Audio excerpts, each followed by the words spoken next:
సాధారణంగా ఎప్పుడైనా సరే ఏదైనా కార్యక్రమం ప్రారంభం చేస్తే తప్పకుండా మనందరం చెప్పవలసినటువంటి శ్లోకం ఒకటి ఉంటుంది.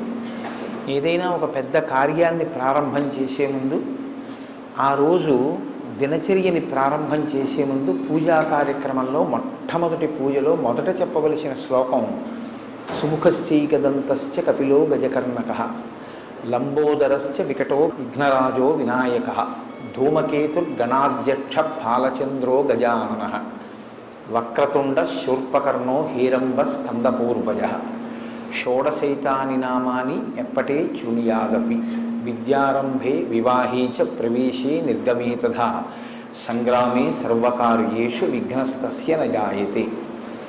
అది శ్లోకం. ఇందులో విఘ్నేశ్వరుడికి 16 నామాలు చెప్తారు. ఈ 16 నామాలు షోడశైతాని నామాని అని. ఇంట్లో ఈ 16 నామాలు చెప్పేవాడు తప్పకుండా ఉండాలి అని. ప్రతి ఇంట్లోనూ కూడా ఈ 16 నామాలు చెప్పబడాలి.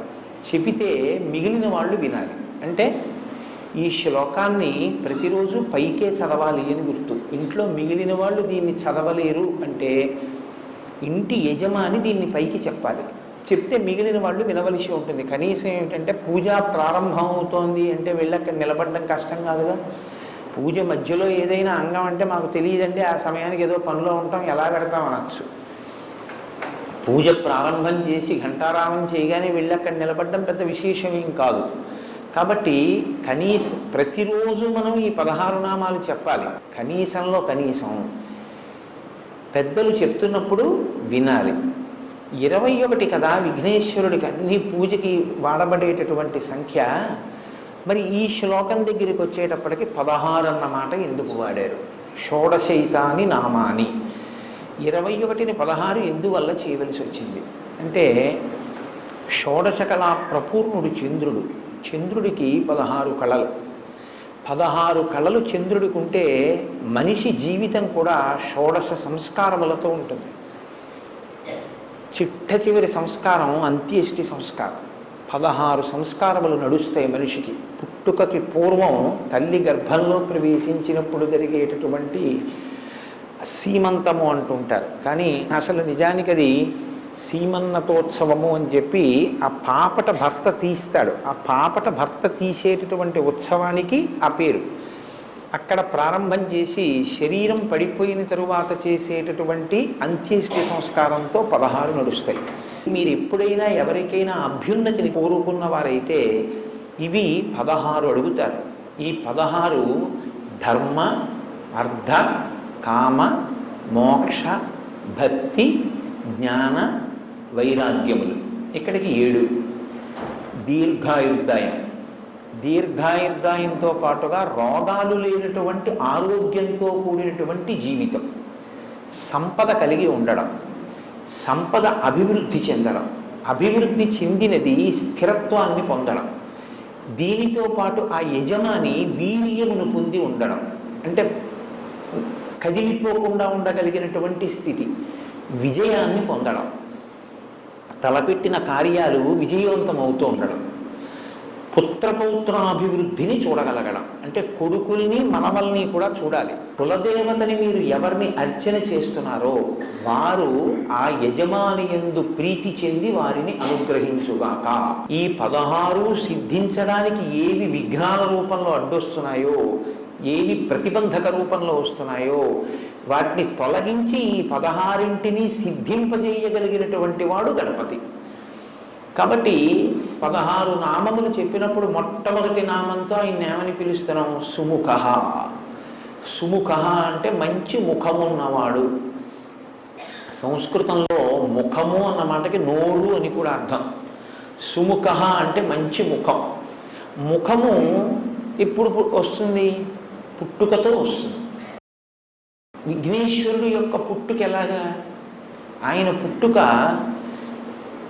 ఒక స్త్రీ గర్భవాసం చేసి జన్మించిన వాడు కాదు. అమ్మవారు ఆవిడ సుమంగళి, అందున నిత్య సుమంగళి, నిత్య యవ్వనంలో ఉండేటటువంటి తల్లి. అటువంటి తల్లి కనుక ఎప్పుడూ పసుపు రాసుకుని ఉంటుంది ఆవిడ. ఎప్పుడూ పసుపు రాసుకుని ఉండేటటువంటి అమ్మవారు ఒకానొక రోజున తన ఒంటి మీద ఉన్న పసుపు నలిచింది. నలిచి ముద్ద చేసి ప్రాణప్రతిష్ఠ చేసింది. ఇప్పుడు విఘ్నేశ్వరుడు యొక్క మొదటి స్వరూపం నరవినాయకుడు. అంటే నరుడు ఎలా ఉంటాడో అలాగే పుట్టారు ఆయన. మరి గజముఖం ఎక్కడి నుంచి వచ్చింది? పరమశివుడు నరముఖాన్ని తొలగించాడు, గజముఖాన్ని పెట్టాడు. మనకి వినాయక వ్రత కల్పన కథలో ఏం చెప్తారంటే, ఏదో పరమేశ్వరుడు ఎక్కడికో వెళ్ళాడు, ఇంటికి వచ్చాడు, పార్వతీదేవి లోపల బయట కాపుగా పెట్టింది, నువ్వెవరివన్నాడు, నేను కాపలా ఉన్నాను లోపలికి వెళ్ళొద్దని ఆయన అన్నాడు, వీళ్ళిద్దరికీ దెబ్బలాట వచ్చింది, యుద్ధం జరిగి త్రిశూలంతో తలకై తీసేశాడు అంటారు. పార్వతీదేవి ఏడిచింది, అందుకుని తీసుకొచ్చి గజముఖాన్ని పెట్టాడు. అలాగ కథల్ని మీరు అలాగే చెప్పేస్తే పిల్లలకి వాళ్ళకి ఏమవుతుందంటే ఏదో భక్తికి నమస్కారం చేస్తారు కానీ వాళ్ళకి అనుమానం ఉండిపోతుంది. మీరేమో మంత్రపుష్పంలో ఈశాన సర్వ విద్యానాం ఈశ్వర సర్వభూతానాం బ్రహ్మాధిపతి బ్రహ్మణోధిపతి బ్రహ్మ శివో మే అస్తు సదాశివోం అని సమస్త విద్యలకు ఆలవాలం పరమశివుడని చెప్పి తన ఇంటి ముందు తన భార్య ఒంటి మీదున్న పసుపు తీసి ముద్ద చేసి ప్రాణప్రతిష్ఠ చేసి సృజించిన స్వరూపం తన కుమారుడే ఎదురుగుండా ఉన్నవాడని తెలుసుకోలేనటువంటి వాడు పరమశివుడే. దెబ్బలాట పెట్టుకుని పిల్లాడి తలకాయ తీసేస్తాడా? ఏమిటన్నా కథ? అది కాదు దాని అర్థం. కొంచెం జాగ్రత్తగా మీరు అర్థం చేసుకోవాలి. గజాసురుడు అని ఒక రాక్షసుడు ఉండేవాడు. గజాసురుడు అన్న రాక్షసుడు లోకాలన్నిటినీ బాధ పెడుతున్నాడు. నువ్వు ఎలా చనిపోతావురా అంటే, నా ముఖం ఉన్నవాడు చంపితే నేను చచ్చిపోతానన్నాడు. కాబట్టి ఇప్పుడు ఏనుగు ముఖంతో పిల్లవాడు రావాలి. కాబట్టి పరమశివుడు ఏమనుకున్నాడంటే, అమ్మవారి ఒంటి మీద ఉన్న పసుపుతో తయారు చేయబడిన వాడు కాబట్టి సాక్షాత్ శక్తి సంపన్నుడు. ఇటువంటి పిల్లవాడికి ఏనుగు ముఖం ఉంచితే గజాసుర సంహారం జరుగుతుంది. అందుకని ఆయన ఆ తలకాయని తొలగించి ఉత్తరాభిముఖంగా అమంగళకరంగా తలపెట్టుకుని నిద్రపోతున్న ఏనుగు ఎక్కడైనా ఉంటే దాని తల తెంచి తీసుకురామన్నాడు. అది కైలాస పర్వత సానువుల్లో పడుకునుంది ఒక ఏనుగలాగా. దాని తల కోసి తీసుకొచ్చారు. అప్పుడు ఆ తల ఈ పిల్లవాడికి పెట్టి ప్రాణప్రతిష్ఠ చేశారు. చేస్తే ప్రాణప్రతిష్ఠ అంటే జీవం పోశారు. ఇప్పుడు ఆ పిల్లవాడికి ఏనుగు ముఖం వచ్చింది. ఇప్పుడు ఏనుగు ముఖంతో ఉన్న పిల్లవాడు గజాసుర సంహారం చేశాడు.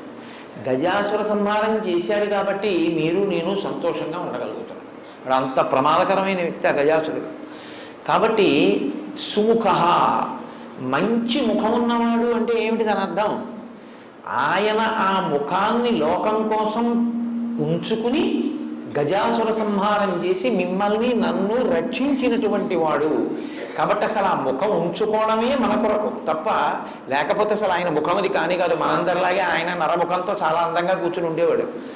ఆయన ఏనుగు ముఖం పెట్టుకున్నాడు అంటే మన కోసం తన తల తీయించుకుని ఏనుగు తలకాయని పెట్టుకున్నవాడు. లోకం కోసం ఇంత గొప్ప పరిశ్రమ చేసిన వాడి ముఖం కన్నా సుముఖం ఇంకేముంటుంది? కాబట్టి సుముఖ కాదు. సుముఖ అన్న మాటకు అర్థం ఏమిటంటే, అందంగా ఉన్న ముఖం సుముఖం కాదు. ఏ ముఖము ప్రేమని కలిగి ఉంటుందో, ఏ ముఖము ప్రసన్నమై ఉంటుందో, ఏ ముఖము సంతోషముతో ఉంటుందో దానికి సుముఖమని పేరు. శుక్లాంబరధరం విష్ణుం శశివర్ణం చతుర్భుజం ప్రసన్నవదనం ధ్యాయేత్. ఆయన ప్రేమ కలిగి ఉంటాడు. మనని ప్రేమించగలిగినటువంటి రూపం, మన కోసం ఏదైనా చెయ్యగలిగినటువంటి స్థితి ప్రేమ, అది ముఖమునందు అభివ్యక్తమవుతుంది. సుముఖ, ప్రేమ కలిగినటువంటి ముఖం ఉన్నవాడు మనందరి పట్ల ప్రేమతో ఉంటాడు, సంతోషంతో ఉంటాడు. సంతోషం ఎందుకు ఉంటుంది? ఆయన పూర్ణుడు కనుక ఆయన పొందవలసింది ఏం లేదు, ఆయన అన్నీ పొంది ఉన్నవాడు. అందుకని ఆయన నిత్య సంతోషి, ఎప్పుడూ సంతోషంగా ఉంటాడు. ఎప్పుడూ సంతోషంగా ఉన్నవాడు ఏం చేస్తుంటాడు మీరు చూడండి, చాలా ఉల్లాసంగా నడుస్తుంటాడు, చాలా హాయిగా ఉంటాడు, చేతులు కాళ్ళు ఆనందంగా కలుపుతాడు. అందుకే గణపతి నృత్య గణపతిగా ఉంటారు. లేకపోతే ఆయన పెద్ద లంబోదరంతో ఉన్నవాడు ఆయన నృత్యం చేస్తే అందంగా ఉంటుందండి. మీరు నవ్వచ్చు కానీ ఆయన సంతోషిస్తారు. పిల్లలు సంతోషిస్తే ఆయనకి చాలు. ఆయన ఎందుకు నృత్యం చేస్తాడంటే ఆయన సంతోషం ఉన్నవాడు. సంతోషం ఉన్నవాడు కాబట్టి నర్తించగలడు. ఎప్పుడు ఏడిచేవాడు ఏం నర్తిస్తాడు? వాడు ఏడుస్తూ కూర్చుని ఉంటాడు, వాడికి సంతోషమే లేదు, ఇంకా భావ ప్రకటన ఎక్కడ ఉంటుంది? కాబట్టి ఆయన సంతోషం ఉన్నవాడు, ఆయన ప్రేమ కలిగినటువంటి వాడు, ఆయన ప్రసన్నంగా ఉండేవాడు. పిలిస్తే పలుకుతాడు. పిలిస్తే పలికి మీ కోరిక తీరుస్తాడు. ప్రసన్నంగా ఎప్పుడు వినడానికి సిద్ధంగా ఉంటారు. ఆయన ప్రసన్నమైనటువంటి వాడు కాబట్టి సుముఖ, మంచి ముఖం ఉన్నవాడు కాదు. సుముఖ అంటే ఇంకో అర్థం ఏమిటో తెలుసా అండి? ఏ ముఖాన్ని మీరు చూస్తే మీకు లక్ష్మీ కటాక్షం కలుగుతుందో ఆ ముఖం సుముఖం. లక్ష్మీ కటాక్షం అంటే ఏమిటి? సంకల్ప సిద్ధి. మీరు అనుకున్నది జరగడం, మీకు జరిగినది మీరు అనుభవించడానికి లక్ష్మీ కటాక్షం అని పేరు. చాలా జాగ్రత్తగా పట్టుకోవాలి మీరు అది. మీకు ఉండడం, మీరు అనుకున్నది జరగడం లక్ష్మీ కటాక్షం కాదు. మీరు అనుకున్నది జరిగి దాన్ని మీరు అనుభవించగలిగితేనే లక్ష్మీ కటాక్షం. అంటే ఉన్నదాన్ని అనుభవించగలగడం. ఇంట్లో పదార్థం ఉంది, తను తినగలగాలి, ఆరోగ్యం ఉండాలి కదా. అందుకే కదా 16లో ఆరోగ్యం వచ్చింది. అప్పుడు అది లక్ష్మీ కటాక్షం కింద మారుతుంది. ఈ లక్ష్మీ కటాక్షాన్ని ఇంట్లో కృప చెయ్యగలిగినటువంటి రూపం మీరు ఇలా చూస్తే చాలు. మీకు ఇవ్వగలిగినటువంటి రూపం వినాయక స్వరూపం. ఎందుకో తెలుసా అండి? లక్ష్మీదేవి 5 స్థానాల్లో ఉంటుంది. ఆవిడకి 6వ స్థానం లేదు, ఇంకా 5 స్థానాలు ఆవిడకి. అందులో మొట్టమొదటి స్థానం ఏనుగు యొక్క కుంభస్థలం. మీరు లేవగానే ఒకసారి వినాయకుడి యొక్క ముఖాన్ని చూశారనుకోండి, ఇలా ఆయన ముఖాన్ని చూసినంత మాత్రం చేత మీకు లక్ష్మీ కటాక్షం కలుగుతుంది. ప్రతిరోజు వినాయకుడి ముఖం చూస్తే చాలు. ఎవరి ముఖం చూస్తే మీకు కలిసి వస్తుందో అది కాకపోతే సుముఖం ఇంకెవరిది సుముఖం అవుతుంది? ఇవాళ లేచి ఎవరి మొహం చూశానో అంటారు. కాబట్టి అలా చూడగలిగిన ముఖమేదో అది సుముఖం. కాబట్టి సుముఖ కాదు కాదు, ఇంకో అర్థం. ఒక్క వినాయకుడికి ఒక గమ్మత్తైనటువంటి అనుబంధం ఒకటి ఉంది లోకంలో. అందుకే వినాయకుడి మీద పెద్దలు ఎప్పుడైనా ప్రార్థన చేస్తే ఈ శ్లోకం చెప్తూ ఉంటారు. శ్రీకాంతో మాతులో యస్య జననీ సర్వమంగళ జనక శంకరో దేవ తం వందే కుంజరాననం అని చెప్తారు. ఇది చాలా గమ్మత్తైన శ్లోకం నిజంగా. ఎందుకంటే ఎప్పుడైనా నమస్కారం చేస్తే ఆయన తల్లి సంబంధం చెప్తారు, తండ్రి సంబంధం చెప్తారు. ఒక్క వినాయకుడికి మాత్రం మేనమామ గారితో మొదలెడతారు. శ్రీకాంతో మాతులో యస్య, మాతులో అంటే మేనమామ. నీ మేనమామ శ్రీకాంతుడు. శ్రీకాంతుడు అంటే శ్రీ అంటే లక్ష్మీదేవి యొక్క భర్త, నీకు మేనమామ. కాబట్టి ఇప్పుడు వినాయకుడికి మేనమామ అంటే వినాయకుడి యొక్క తల్లి పార్వతి, పార్వతి యొక్క సోదరుడు విష్ణువు. ఎక్కడుంది అలాగా? భాగవతంలో కృష్ణ పరమాత్మ ఇక్కడ వసుదేవుడికి జన్మించినప్పుడే అక్కడ యశోదానందులకు ఆవిడ యోగమాయగా జన్మించింది. ఆవిడేమో దేవకీ వసుదేవుల దగ్గరికి వచ్చింది, ఈయనేమో నంద యశోదల దగ్గరికి వెళ్ళాడు. అక్కడ పుట్టిన ఆవిడ ఇక్కడికి వచ్చింది, ఇక్కడ పుట్టిన ఆయన అక్కడికి వెళ్ళాడు. ఇద్దరికీ ఒక్కరే తల్లిదండ్రులు, నంద యశోదలు. కాబట్టి వాళ్ళిద్దరూ అన్నా చెల్లెళ్ళు. భాగవతంలో ఏమి తత్వంలో వాళ్ళిద్దరూ అన్నా చెల్లెళ్ళు. అందుకే మిగిలిన పేర్లు భార్యాభర్తృ సంబంధం చెప్తాయి. రుద్ర రుద్రాణి అంటే రుద్రుడు రుద్రాణి భార్యాభర్తలు, శివ శివాని భార్యాభర్తలు, భవ భవాని భార్యాభర్తలు, నారాయణ నారాయణి భార్యాభర్తలు గారు అన్నా చెల్లెళ్ళు. నారాయణ నారాయణి అన్నా చెల్లెళ్ళు అయితే ఇప్పుడు వైష్ణవం శైవం బంధుత్వం వచ్చింది. ఈ బంధుత్వంలో వినాయకుడికి మేనమామ విష్ణుమూర్తి. నీ మేనమామ విష్ణుమూర్తి, మేనమామల ముద్దు మేలైన ముద్దు. కాబట్టి ఇప్పుడు వినాయకుడికి నమస్కారం పెడితే విష్ణుమూర్తి ప్రీతి చెందుతాడు. ఎందుకంటే మా మేనల్లుండి పూజ చేస్తున్నాడు వీడని. అత్తయ్యో లక్ష్మీదేవి. శ్లోకం దేంతో మొదలైంది? మంగళప్రదమైన శ్రీకారంతో మొదలైంది. శ్రీకాంతో మాతులో యస్య. విష్ణువు అనుగ్రహం కావాలంటే వినాయకుడికి నమస్కారం పెట్టాలి. జనని సర్వమంగళ. ఆ తల్లి ఎవరు? ఆవిడ సర్వమంగళ, అన్ని మంగళములే చేస్తుంది ఆవిడ. అసలు ఆవిడే మంగళసూత్ర రూపంలో ఉంటుంది. అందుకే సర్వమంగళారాధన చేస్తే కానీ మంగళసూత్రం కట్టరుగా. కాబట్టి ఆవిడ లోకములన్నిటిలోనూ కూడా మంగళములకు మంగళం ఆ తల్లే, సర్వమంగళస్వరూపం. నీ తల్లో సర్వమంగళ, నీ తండ్రో జనక శంకరో దేవో శంకరోతి ఇది శంకర. శుభములను చేయువాడెవరో ఆయన శంకరుడు. శుభములను చేసేటటువంటి శంకరుడు నీకు తండ్రి. తం వందే కుంజరాననం. ఓ ఏలుగు ముఖం ఉన్నవాడా నీకు నమస్కారం. నీ ముఖం చూస్తే ఏమైంది? నమస్కారం పెడితే లక్ష్మీ కటాక్షం వచ్చింది. ఇప్పుడు ఆయనతో అనుబంధాలు ఉన్న వాళ్ళందరూ ఏం చేస్తున్నారు? మేలే చేస్తున్నారు. శ్రీకాంతో లక్ష్మీ భర్త సర్వమంగళ, మంగళసూత్రాన్ని కాపాడుతుంది, ఎప్పుడు మంగళాలు ఇస్తుంది. శంకరో, ఆయన ఎప్పుడు శంకరోతి, ఆయన శుభాలు చేస్తుంటాడు. నువ్వు అసలు చూస్తే శుభమిస్తావు. కుజరానన, కాబట్టి ఇప్పుడు సుముఖ, నీకన్నా మంచి ముఖం ఉన్నవాడు ఎవరయా? కాబట్టి సుముఖ. సుముఖ అంటే ఎప్పుడూ మాట్లాడకూడదు, అదే పనిగా మాట్లాడుతూ ఉండడం తప్పే. ఎప్పుడూ మాట్లాడకూడదు, అదే పనిగా మాట్లాడుతూ ఉండడం తప్పు. భూపసభాంతరాలమల పుష్కళ వాక్చతురత్వము ఆజి బాహాపటు శక్తియున్ యశమునందనురక్తియు ప్రకృతి సిద్ధ గుణంబులు సజ్జనాళికిన్. ఆయన్ని మామూలుగా మీరు ఎప్పుడన్నా చూస్తే ఏంటండి ఆయన ఏంటంటే ఆయనకేం తెలుస్తుందండి అలా ఉన్నాడు అనుకుంటారు. ఆయన సభలోకి వచ్చి కూర్చున్నాడు అనుకోండి, శారద నాలుక మీద నర్తిస్తుంది. లోకంలో ప్రతి ప్రాణికి కూడా నోరు పైకి ఉంటుంది, కళ్ళు పైకి ఉంటాయి, కంటిని రెప్పలు మూస్తాయి, నోటిని పళ్ళని పెదవులు మూస్తాయి. కంటిని రెప్పలు మూసిన చూపులో రెప్పకి పాత్ర లేదు. నోటిని పెదవులు మూసిన పెదవులకి భాషలోనూ మాటలోనూ భాగం ఉంది. మీరు గమనించండి, రెప్ప చూడదు, పెదవి మాట్లాడుతుంది. కొన్ని మాటలు పెదవుల మీదే వస్తాయి. మా మా ఉందనుకోండి, పెదవులు కలపకుండా మా అనండి. కాబట్టి పెదవికి మాట యందు పాత్ర ఉంది. నోరు సమస్త ప్రాణులకు బయటికే ఉంటుంది, కప్పబడి ఉండదు.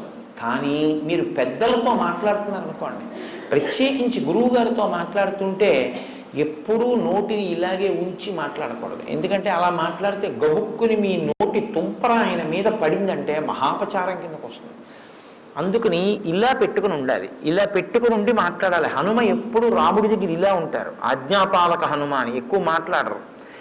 లోకంలో ఎప్పుడు నోటి మీద చెయ్యి వేసుకుని ఉండే ప్రాణి ఏదో తెలుసా అండి? ఒక్క ఏనుగి. ఎందుకని? ఏనుగు తొండానికి కరము అని పేరు, చెయ్యి. ఒక్క ఏనుగు నోరు మాత్రం పైకి కనపడదు, నోటి మీద చెయ్యి అడ్డుంటుంది, ఇలాగ తొండం అడ్డుంటుంది. అంటే నోటికి చెయ్యి అడ్డు పెట్టుకుని అత్యంత వినయంతో మాట్లాడవలసిన చోట మాట్లాడతాడు, ఎప్పుడు నోటికి చెయ్యి అడ్డు పెట్టుకుని మౌనంగా ఉంటాడు. ఆయన కన్నా అంత గొప్ప ముఖంతో ఉండి, అంత విద్వాంసుడిగా, అంత మంచి ప్రవర్తన కలిగిన ముఖంతో ఉన్నవాడు లోకంలో ఇంకెవరున్నారు? ఆ ముఖంతో మనకు అంత నేర్పుతున్నాడు. కాబట్టి సుముఖ, ఎప్పుడూ మాట్లాడుతూ ఉండకు, మౌనం కూడా నేర్చుకో అని చెప్పడానికి ముఖమునకు చెయ్యి అడ్డు పెట్టుకున్నవాడు, అంటే నోటికి తొండం అడ్డు ఉంటుంది. కాబట్టి సుముఖ. ఏకదంతశ్చ, సుముఖశ్చైకదంతశ్చ అని కలిసిపోతుంది శ్లోకంలో. ఏకదంత అంటే ఒక్కదంతమే ఉన్నవాడు. ఏనుగుకి చాలా అందమైంది ఏది అంటే దాని దంతమే. దానికి రెండు దంతాలు ఉంటాయి, ఇటుక దంతం ఇటుక దంతం తొండానికి. కానీ విఘ్నేశ్వరుడికి కుడి చేతి వైపు దంతం ఉండదు. ఎందుకు ఉండదు అంటే ఆయనే విరిచేశాడు.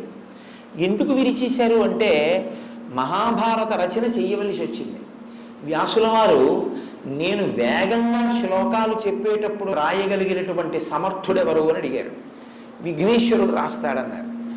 మరి ఆయన, నేను మధ్యలో ఆపను, నేను చెప్తుంటే రాసేయాలన్నారు. ప్రపంచంలో ఏ కలం పట్టుకున్నా ఎప్పుడో అప్పుడు ఏదో ఇబ్బంది వస్తుంది. అందుకని ఆయన అటువంటి కలం కావాలి అంటే లోకంలో ఇంకొకటి లేదు అని చెప్పి తన దంతాన్ని విరిచి ఆ దంతంతో మహాభారత రచన చేశారు. అంటే అత్యంత అందం ఏనుగుకి దంతమే. అందుకే ఏనుగు దంతాలు అంటారు. ఏనుగు దంతం అంత అందం ఏనుగుకి. తన శరీరానికి అంత అందం ఇచ్చేదాన్ని లోకోపకారం కొరకు త్యాగం చేశాడు ఆయన. మహాభారత రచన పంచమ వేదం కనుక ఇది లోకానికి అందితే కొన్ని కోట్ల మంది జీవితాలు తరిస్తాయి. దానికోసం నాకు ఒక దంతం లేక నేను వికారంగా ఉన్నా పర్వాలేదని ఒక దంతం విరిచేశాడు. ఎవరు సమాజ ప్రయోజనము కొరకు తనకి ఈశ్వరుడిచ్చినటువంటి విభూతిని నైవేద్యంగా పెట్టేస్తాడో వాడు చాలా గొప్ప వ్యక్తి. గొప్పతనం దానివల్ల వస్తుంది తప్ప కేవలం రెండు దంతాలు ఉంచుకుని అందం కాదు. ఒక దంతాన్ని విరిచి మహాభారత రచన చేసిన మహానుభావుడు కాబట్టి రెండు దంతాలు లేకుండా ఒక దంతమేమున్నా మహానుభావా నువ్వు ఇంత త్యాగం చేశావు అని ఏకదంతశ్చ.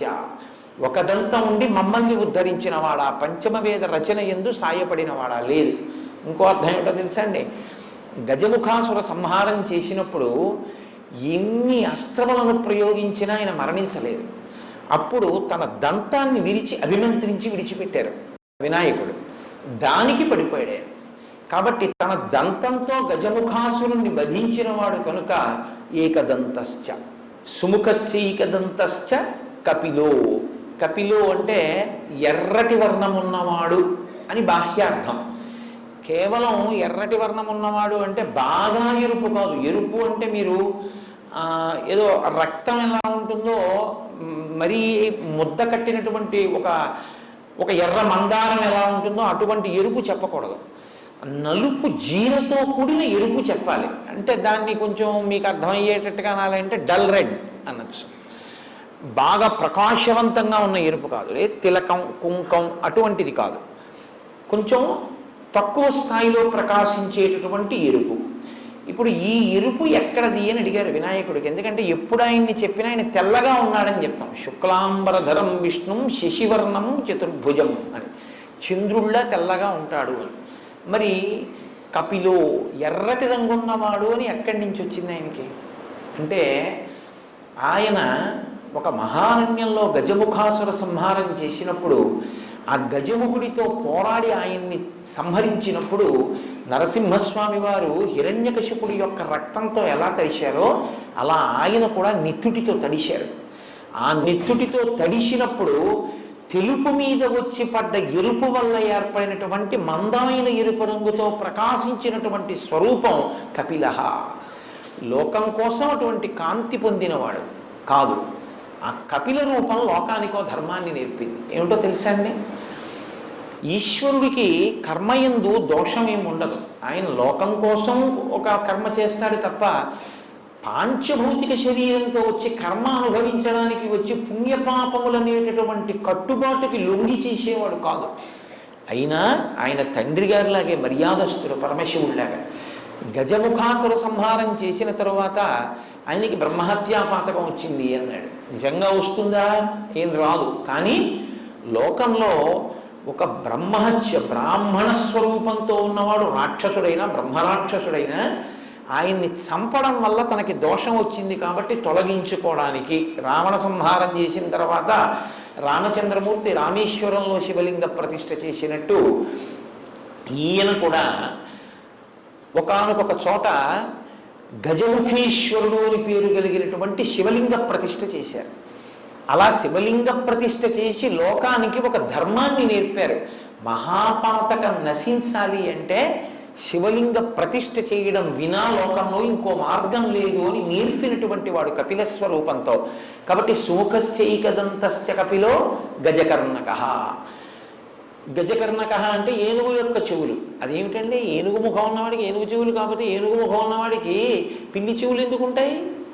అలా ఎందుకు చెప్పడం అంటే, మీరు కొంచెం జాగ్రత్తగా గమనిస్తే లోకంలో మీరు ఏ దేవతా స్వరూపం దగ్గరికి వెళ్ళి చూడండి, వాళ్ళ చెవులు మీకు కనపడవు. ఎందుకు కనపడవో తెలుసా? మొసలి పిల్లల్లో ఉంటాయి. అందుకే మకర కుండలాలు అంటారు వాటిని.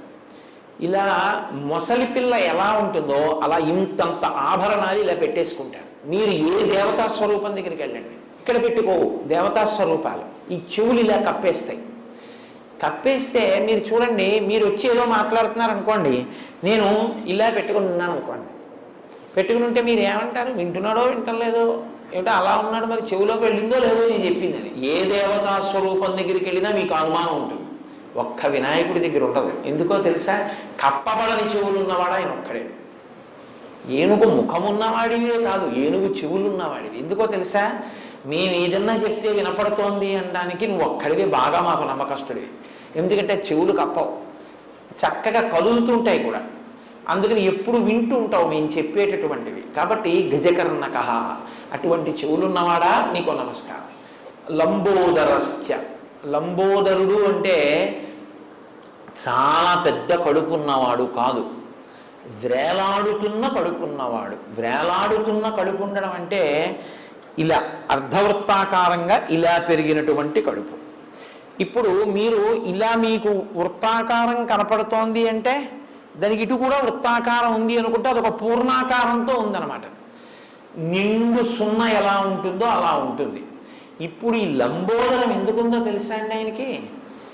లంబోదరాన్ని కానీ మీరు చూస్తే ఆయన మీకు ఏం గుర్తొస్తుందంటే ఆయనకి మోదకము అని ఉంటుంది. మోదకము అంటే లోపల పూర్ణం పెట్టి వండుతారే దాన్ని మోదకం అంటారు. లేకపోతే ఉండ్రాళ్ళంటే గుండ్రంగా ఉంటాయి, లోపల కొబ్బరితో చేసినటువంటి మధుర పదార్థాన్ని కూడా ఉంచి చేస్తూ ఉంటారు బూరెలాగి. అవి ఆ మోదకాలు ఆయనకి ప్రీతి అంటారు. ఆయనకి ప్రీతి అన్నప్పుడు మీరు ఒక విషయం గుర్తుపెట్టుకోండి, లోకంలో సాధారణంగా మీరు ఇంట పచనం చేసినవి దేవతలు తీసుకోరు. ఇడ్లీ నైవేద్యం, సమోసా నైవేద్యాలు ఉండవు లోకంలో. సత్వగుణ భరితమైనటువంటి పదార్థాలే నివేదన ఉంటాయి. మీరు ఏదో పాయసం చేసి నైవేద్యం పెట్టారనుకోండి, వాళ్ళు తిన్నారని మీరు ఊహ చేస్తారు, మీ భావన చేత వాళ్ళు తృప్తి పొందుతారు. వాళ్ళు కూడా దృష్టి ప్రసారం చేస్తారు. ఓసారి చూస్తారు ఆ పదార్థం అంతా, వాళ్ళు అలా చూస్తే చాలు పవిత్రత, వాళ్ళు తీసుకున్నట్టే. కొన్ని చూడండి తీసుకోరు, చెయ్యేస్తారు. ఇలా చెయ్యేస్తే వాళ్ళు తీసుకున్నట్లే లెక్క అనమాట. అంతేగాని అన్నీ తీసేసుకుని మడతలు ఎట్టేసుకుని దాచేసుకోక్కర్లేదు. చెయ్యేస్తే పుచ్చుకున్నారని గుర్తు, అలా చూస్తే పుచ్చుకున్నారని గుర్తు. దేవతలు చూస్తారంతే. కాబట్టి మీరు ఏం ఉండి అక్కడ పెట్టినా వాళ్ళు చూస్తారు, ప్రసాదం అవుతుంది. ఒక్క వినాయకుడు మాత్రం మీరు వండి పెడితే తింటాడు. ఆయన ఒక్కడే మోదక ప్రియాయ నమః. మీ ఇంట్లో కాస్త కొబ్బరి మధుర పదార్థంతో మోదకం చేసి పెట్టి నేను తింటానంటాడు. నేను తిన్నానని గుర్తేమిటో తెలుసా? నా చేతితో పట్టుకున్నానంటాడు. అందుకే చేతిలో పట్టుకుని ఉంటాడు కూడా, నువ్వు ఇచ్చింది నేను తీసుకున్నాను. కాబట్టి ఆయన లంబోదరుడు అంటే ఆయన కడుపు తీపి అటువంటిది అని చెప్పడానికి మోదకంలో ఉన్న మధుర పదార్థం ఎలా ఉంటుందో ఆయన కడుపు తీపి మనందరి మీద అలా ఉంటుంది. ఆయన పూర్ణుడు. ఆయనకి నిజానికి ఆయన తినడానికి, అది తింటే సంతోషం అనడానికి ఆయనకి ఏం ఉండదు. ఆయనకి నువ్వు ఇవ్వడానికి ఏం లేదు. ఎక్కడ మొదలైందో అక్కడే పూర్తయిపోతే పూర్ణం అంటారు. ఇక తుది మొదలు కనపడవు, పూర్ణమైపోయిందంటారు. పూర్ణమద పూర్ణమిదం పూర్ణాత్ పూర్ణముదచ్యతే పూర్ణస్య పూర్ణమాదాయ పూర్ణమేవావశిష్యతే. కాబట్టి ఆయన పూర్ణుడు, అన్నీ ఉన్నవాడు. అన్నీ ఉన్నవాడు, మన ఎందు అపారమైన ప్రేమ ఉన్నవాడు, కడుపు తీపి ఉన్నవాడు. ఇది లంబోదరుడు. సమస్త బ్రహ్మాండములు ఆయన ఎందే ఉన్నాయి. కాబట్టి సుముఖశ్చైకదంతశ్చ కపిలో గజకర్ణకః లంబోదరశ్చ వికటో. వికటో అన్న మాటకి హాస్యస్ఫోరకమైనటువంటి పనులు చేసేటటువంటి వాడు అని ఒక అర్థం. వికటో అంటే హాస్యస్ఫోరకముగా ఉండేవాడు. కానీ అలా అనొచ్చా? హాస్యస్ఫోరకంగా ఉండడం ఏమిటి అంటే, విఘ్నేశ్వరుడు చేసేటటువంటి పనులు చాలా హాస్యస్ఫోరకంగా ఉంటాయి. అంటే నవ్వు పుట్టించేవిగా ఉంటాయి. నవ్వు పుట్టించేటట్టుగా ఉండేటటువంటి వాళ్ళు ఎవరు చేస్తారు ఆ పనులు? పిల్లలు చేస్తారు. పెద్దవాళ్ళు నవ్వు పుట్టించే పనులు చేస్తే బాగుండదు, పిల్లలే చేస్తారు. కాబట్టి ఆయన పిల్లవాడు, ఎప్పుడూ పిల్లవాడు. ఎప్పుడూ పిల్లవాడు అంటే దాని ఉద్దేశం ఏమిటో తెలుసా అండి? ఒక్కటే, పిల్లవాడికి ఓ లక్షణం ఉంటుంది, ఇప్పుడు కోపడతాడు, అప్పుడు మర్చిపోతాడు. అలా భక్తుల మీద కోపమే పెట్టుకోకుండా చేసిన దోషానికి శిక్షించి మళ్ళీ వెంటనే అనుగ్రహించే స్వరూపం ఏదుందో, అందుకే మీకు వినాయకుల్లో ఉన్న గొప్పతనం ఏమిటో తెలుసా అండి? కర్మ ఫలితంగా మీరు ఏదైనా ఆపదలో ఉన్నారనుకోండి, వినాయకుడు కాళ్ళు పట్టుకుంటే ఆయన ఏం చేస్తాడంటే ఆ ఆపద రూపంలో మీ కష్టంలో వ్యగ్రత కల్పించి తీసేసి మీకు శాశ్వత సుఖాన్ని ఇచ్చేస్తాడు. కాబట్టి గణపతి చాలా గొప్పగా అనుగ్రహిస్తాడు. మహానుభావుడు వినాయకుడు. వికటో, ఆయన చేసే పనులు హాస్యస్ఫోరకంగా ఉంటాయి, కానీ ఆయన చాలా బాగా అనుగ్రహించేటటువంటి స్వరూపం ఉన్నవారు. ఆయన చేసే పనులు ఏమిట్రైలాగా అనిపిస్తుంది, కానీ చాలా గమ్మత్తుగా ఉంటుంది ఆయన చేసేది. మీకు నేను ఉదాహరణ చెప్పాలంటే, ఇందాక అన్నా కదా శ్రీకాంతో మాతులో యస్య, మేనమామ గారు శ్రీ మహావిష్ణువు. ఒకసారి వినాయకుడి పుట్టినరోజు వచ్చింది, మేనమామని పిలిచారు. మేనమామ అత్తయ్య వెళ్ళారు, లక్ష్మీదేవి నారాయణుడు. ఏవో బహుమానాలు పట్టుకెళ్ళాడు మేనల్లుడికని. అన్నీ అక్కడ పెట్టి, ఒరే నాన్న నీకు తెచ్చాను రా అని చూపిస్తుంటే, ఇవన్నీ ఇస్తుండడంలో సుదర్శన చక్రాన్ని పక్కనెట్టుకున్నాడు ఆయన. ఆ పిల్లాడికి ఈ చక్రాన్ని నచ్చింది, ఉడుక్కుని నోట్లో పడేసుకున్నాడు. ఏముందంటే ఆ తొండంతో తీసి ఇలా పెట్టి మింగేశాడు. అయ్యి బాబోయ్ నా చక్రం ఏదన్నాడు, మింగేశాను మాయ అన్నాడు. అయ్యి బాబోయ్ మింగేస్తే ఎలాగరా, మరి ఎలాగరా, ఇచ్చేయరా ఇచ్చేయరా ఇచ్చేయరా అంటే ఇస్తాడా? ఆ లంబోదరంలో పడేసుకుని పరిగెడుతున్నాడు అటు ఇటును. అప్పుడు శ్రీ మహావిష్ణువు ఆలోచించారు, ఎలా వీడి కడుపులోంచి తేవడం, వీడికి ఏదైనా హాస్యస్ఫోరకంగా ఉంటే సంతోషిస్తాడు. అదో విచిత్రం. మిగిలిన ఈ దేవుళ్ళ దగ్గర వీడు డిసిప్లిన్డ్గా కూర్చోవాలి, ఆయన దగ్గర సంతోషమైన పనులు చేస్తే సంతోషిస్తాడు. వీడికి నవ్వు పుట్టిద్దామని గుంజీలు తీశారు. గుంజీలు అన్నవి మొదట తీసిన వారు విష్ణుమూర్తి. తీస్తే వినాయకుడు చూసి, మామయ్య మామయ్య అదేమిటి ఇలా పట్టుకుని అలా ఊగుతున్నామని పెద్ద నవ్వు నవ్వాడు. పిల్లవాడికి పలక మారి లోపల నుంచి సుదర్శన చక్రం బయటపడింది. అమ్మయ్య చాలా బాబు అని కలుపుకుని తీసుకున్నారు. అందుకే ఇప్పటికీ ఆయన అనుగ్రహానికి ఏం చేస్తారంటే వెళ్ళి గుంజీలు తీస్తారు ఆయన దగ్గర. ఎక్కడి నుంచి వచ్చింది ఇదంటే శాస్త్రంలో అక్కడి నుంచి వచ్చింది. హాస్యస్ఫోరకంగా ఉండి అనుగ్రహిస్తారు మహానుభావుడు. విఘ్నరాజు, వినాయకుడు అని 2 పేర్లు. మీరు బాగా జ్ఞాపకం పెట్టుకోవాలి ఈ విషయాన్ని. ఒకే దేవాలయ ప్రాంగణంలో 2 వినాయకులు ఉన్నారనుకోండి, ఉంటే ఒకరు విఘ్నరాజు, ఒకరు వినాయకుడు. మీరు రాజద్వారంలోంచి లోపలికి రాగానే కనపడేవాడు విఘ్నరాజు, ఇంకా లోపలికిడితే ఒకే దేవాలయ ప్రాంగణంలో 2 వినాయకులు ఉన్నారనుకోండి, ఉంటే ఒకరు విఘ్నరాజు, ఒకరు వినాయకుడు. మీరు రాజద్వారంలోంచి లోపలికి రాగానే కనపడేవాడు విఘ్నరాజు, ఇంకా లోపలికిడితే కనపడేవాడు వినాయకుడు. విఘ్నరాజు, వినాయకుడు సమాన స్థాయిలో పూజలు అందుకుంటారు ఎప్పుడు. ఎందుకో తెలుసా అండి? ఒకరు విఘ్నాన్ని కల్పిస్తారు, ఒకరు విఘ్నాన్ని తీసేస్తారు. విఘ్నాన్ని కల్పిస్తే విఘ్నరాజు, విఘ్నాన్ని తీసేస్తే వినాయకుడు. అదేమిటంటే కల్పించడం ఎందుకండి అని మీకు అనుమానం రావచ్చు. విఘ్నాన్ని ఎందుకు కల్పిస్తారో తెలుసా అండి? మిమ్మల్ని ఏదైనా మీరు చేసినటువంటి గత జన్మలలోని పాపకర్మ మహోగ్రమైన రూపంతో తరువుకొచ్చి మీకు ఏదైనా చాలా ఉగ్రమైన ఫలితాన్ని ఇవ్వబోతుంటే చిన్న ప్రతిబంధకంగా అడ్డొచ్చి తీసేస్తాడు. వినాయక అంటే అర్థం ఏమిటో తెలుసా అండి? దాని వ్యతిరేకార్థంలో వి అన్న అక్షరం సంస్కృతంలో సమర్థిస్తుంది, వ్యతిరేకిస్తుంది కూడా. విచిత్రము అన్నాను అనుకోండి, విశేషమైన చిత్రము అని. విధవ అన్నాను అనుకోండి, భర్త లేనిది అని వ్యతిరేకార్థం ఇస్తుంది, సమర్థిస్తూ అర్థం ఇస్తుంది. వినాయకుడు అంటే తన మీద నాయకుడు లేనివాడు అని, తానే నాయకుడు. సుముఖశ్చైకదంతస్య కపిలో గజకర్ణక లంబోదరస్య వికటో విఘ్నరాజో వినాయక ధూమకేతు. ఆయనకి ధూమకేతు అని ఒక నామం. ధూమకేతు అంటే తోక చుక్క అని అర్థం. తోక చుక్క దర్శనీయం కాదుగా. అయితే ధూమం అంటే పొగ, కేతు అంటే పతాకం, పొగ పతాకముగా కలిగినవాడు అని. ఆ పేరు ఎక్కడొచ్చింది వినాయకుడికి అంటే, ఒకానొకప్పుడు ధూమాసురుడు అని ఒక రాక్షసుడు ఉండేవాడు.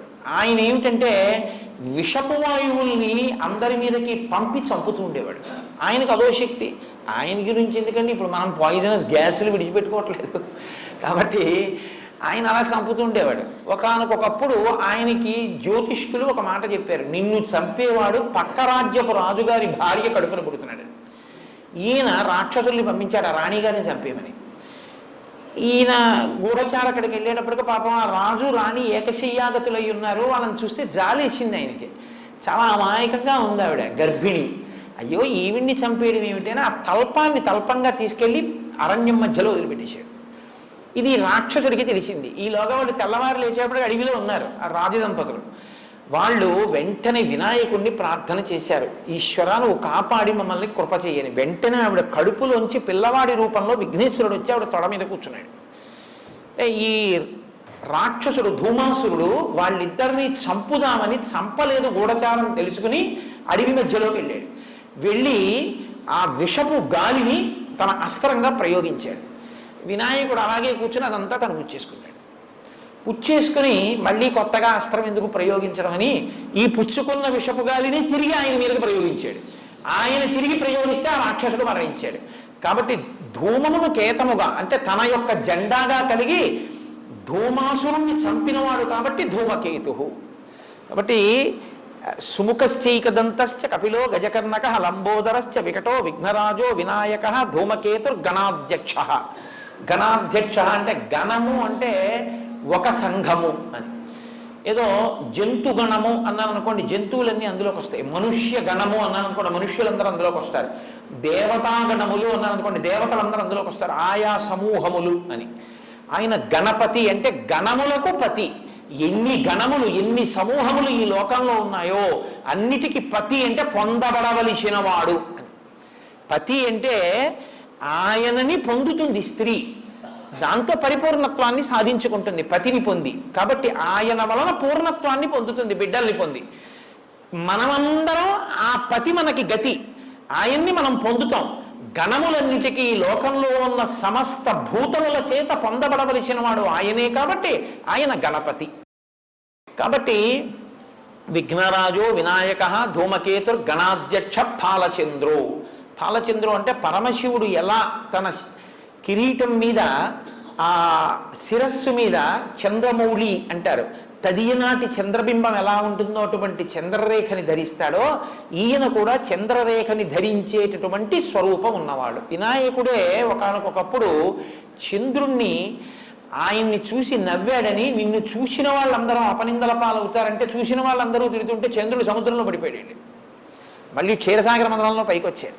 అప్పుడే చతుర్దశి మహాత్యం ఇచ్చాడు ఆయన. చతుర్దశి నాడు ఎవరైనా వినాయకుడిని పూజిస్తే విశేష ఫలితాలు వస్తాయి. పైగా ఆయన్ని కానీ మీరు విఘ్నేశ్వరుణ్ణి చూసి ఆయనకి ఏం అక్కర్లేదు, అందరూ పనికి మాలిందని ఏమంటారో ఒక గరికె పోగు, ఒక గరికె తీసుకొచ్చి ఆయనకి ఇచ్చారనుకోండి, మీకు ఆయన ఏమి ఇస్తాడో తెలుసా అండి? అష్టైశ్వర్యాలు ఇస్తాడు. కాబట్టి పాలచంద్రో గజానన, ఏనుగు యొక్క ముఖం ఉన్నవాడు. మళ్ళీ ఇది ఏమండి మీరు ఇందాక చెప్పినట్టు సుముఖ అన్న దాంట్లోకి వస్తోంది. సుముఖలోకి ఏనుగు ముఖాన్ని అన్వయం చేసి చెప్పాను మీకు, కానీ ఇప్పుడు ప్రత్యేకంగా ఏనుగునే చెప్తున్నారు. ఏనుగునే ఎందుకు చెప్తారో తెలుసా అండి? ఏనుగు తలకి ఒక బుద్ధి ఉంది. ఏమిటి ఆ బుద్ధి అంటే, మీకు ప్రపంచంలో ఒక పెద్ద క్రేన్ ఉందనుకోండి, ఆ క్రేన్ని ఈ పెద్ద ఇనప స్తంభాన్ని ఎత్తు అన్నారనుకోండి, ఎత్తేస్తుంది. ఓ గుండు సూదిని కిందేసి ఓ క్రేను ఈ గుండు సూది తీయి అన్నారనుకోండి, అది తీయలేదు, దానికి సాధ్యం కాదు. గుండు సూదిని శ్రావణం అని ఉంటుంది, కంసాలి వారి దగ్గర ఉంటుంది, వాళ్ళు ఇలా పట్టుకుని ఎత్తుతారు. అదేమి కంటికి ఇలా తీసి ఇలా పెట్టుకుని వాచీలు బాగు చేసేవాళ్ళు చిన్న శ్రావణం పెట్టి కనపడని కూడా చిన్న చిన్నవి శ్రావణంతో తీసేస్తుంటారు. ఇలాగ ఆ శ్రావణంతో మీరు కింద ఉన్న చిన్న సూదిని తీయచ్చు, ఒక పెద్ద ఇనప స్తంభాన్ని ఎత్తండి, ఎత్తలేరు. ఏనుగు తన బుద్ధి వైభవం చేత ఇంటింటి కళ్ళు, కానీ తన బుద్ధితో కింద ఉన్నటువంటి చిన్న సూదిని పైకెత్తుతుంది, పెద్ద స్తంభాన్ని పైకెత్తుతుంది. తన కాలుతో తొక్కగలిగినటువంటి ఏనుగు తొక్కడం మానేసి తన మీద ఎక్కడానికి తానే సాధనం అవుతుంది, తనని పొందడానికి తానే అనుగ్రహిస్తాడు వినాయకుడు. ఆయనే మిమ్మల్ని అనుగ్రహించి మిమ్మల్ని తన నెత్తి మీద ఎక్కించుకుంటాడు, అంత సులభుడు. కాబట్టి గజానన, ఎంత పెద్ద పని చేస్తాడు. ఇదేమిట్రా నాకింత చిన్న పని అడగడం ఏమిట్రా అని అండ, మీకు ఎంత చిన్న పని చేసి పెడతాడు. సుముఖశ్చైకదంతస్య కపిలో గజకర్ణకః లంబోదరశ్చ వికటో విఘ్నరాజో వినాయకః ధూమకేతుర్గణాధ్యక్ష పాలచంద్రో గజాననః వక్రతుండః. ఆయన యొక్క తొండం ఇలా పక్కకి కుడి పక్కకి తిరిగి ఉంటుంది. ఆ తిరిగినటువంటి తొండాన్ని మీరు జాగ్రత్తగా చూస్తే అది చాలా అందంగా ప్రణవాకృతిని పొంది ఉంటుంది. ప్రణవాన్ని సాకార దర్శనం చేయాలంటే రెండు చోట్లే అంటారు పెద్దలు. హనుమ సీతారామ లక్ష్మణులు ఉంటే ప్రణవం, అకార ఉకార మకార అన్న నాదం హనుమ, ఓంకారం. అలాగే ఏనుగు తొండం తిరిగి ఉంటే అది ప్రణవాకారం. కాబట్టి వక్రతుండ శూర్పకర్ణో, శూర్పకర్ణం అంటే చాటలంతంత చెవులు ఉన్నవాడు. మీరు వెళ్ళి ఆయనకి ఏం చెప్పినా వింటాడు, కానీ వీడికి నేను ఇది ఇవ్వచ్చా ఇవ్వకూడదా ఆలోచించి ఇది ఇస్తే వీడు పాడైపోతాడరా అనుకుంటే చాటలో చెరిగి మంచి నుంచి చెడును అవతల పారేసినట్టు పిల్లాడు తెలియక ఏదో ఇలాంటివి అడుగుతుంటారని చెరిగి అవతల పారేస్తాడు. ఇవ్వచ్చు అనుకున్నది లోపలికి తీసుకుని మీకు ఇస్తాడు. కాబట్టి శూర్పకర్ణ. హేరంబ, హేరంబ అంటే ఈ నామం చాలా చిత్రమైన నామం, దీని అర్థం ఏమి నువ్వు తెలుసుకోక్కర్లేదు, ఆ నామం తెలుసుకో చాలు అన్నారు. ఎందుకో తెలుసా అండి?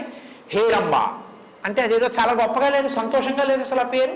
హేరంబ అంటేనా అసలు ఆ పిలిపే అందం ఇస్తుంది, కాబట్టి వినాయకుడి యొక్క రూపమే అందంగా ఉంటుందని చెప్పి పిలిపది అన్నారు. కాదు, చిత్ర విచిత్రమైన విరుద్ధమైన పని చేయించేవాడికి హేరంబుడని పేరు. ఎందుకో తెలుసా అండి?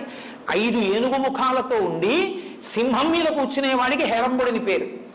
సింహంతో పూజ అందుకున్న ఏనుగు వినాయకుడు ఒక్కడే.